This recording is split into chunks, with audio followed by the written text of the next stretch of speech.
Sadgurunath Maharaj Ki Jai, and welcome to Jagadambe Reads the Holy Books of India, Bhaktavijaya338.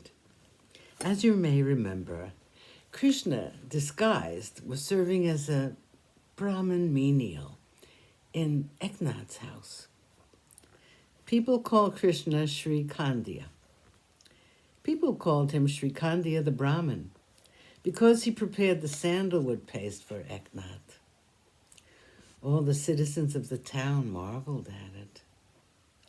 They said among themselves, "There is a Brahmin who is serving at the house of Eknath, who does not accept any wages and who does all his work." Without Eknath knowing it, the Lord of Dwarka used to go into the other part of the house, helping Eknath's wife in her duties, lovingly and full of joy. He swept the yard, sprinkled it with water, and cleaned the household pots. He turned the curds. He said, "Do not hesitate to ask me to perform any errand for you."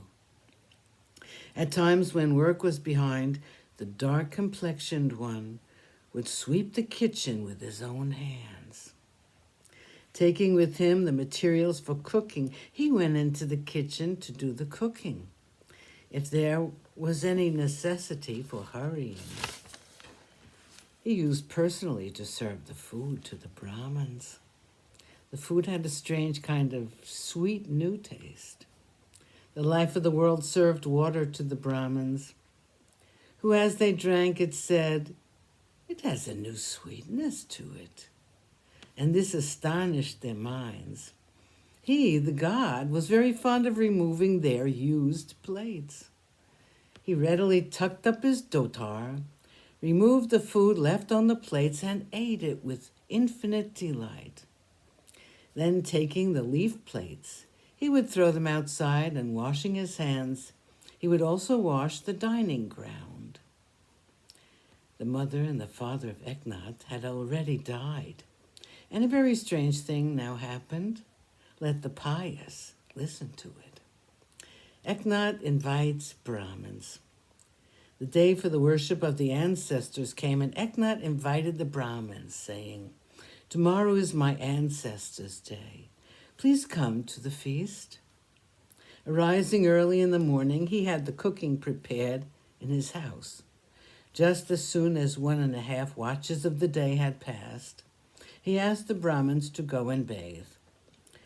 Where Krishna serves in the form of a Brahmin menial, how can there be any lack of anything?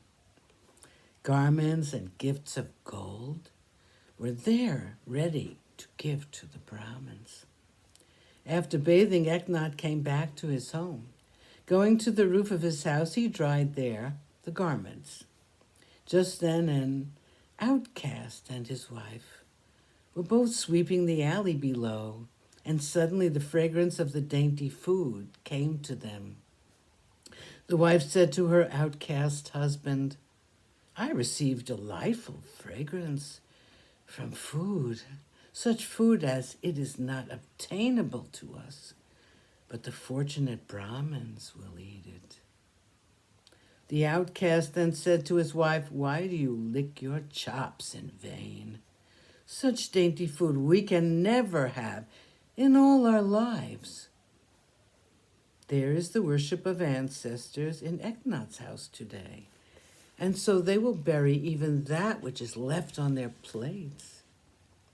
So, not recognizing this, you have foolishly cherished such a useless desire.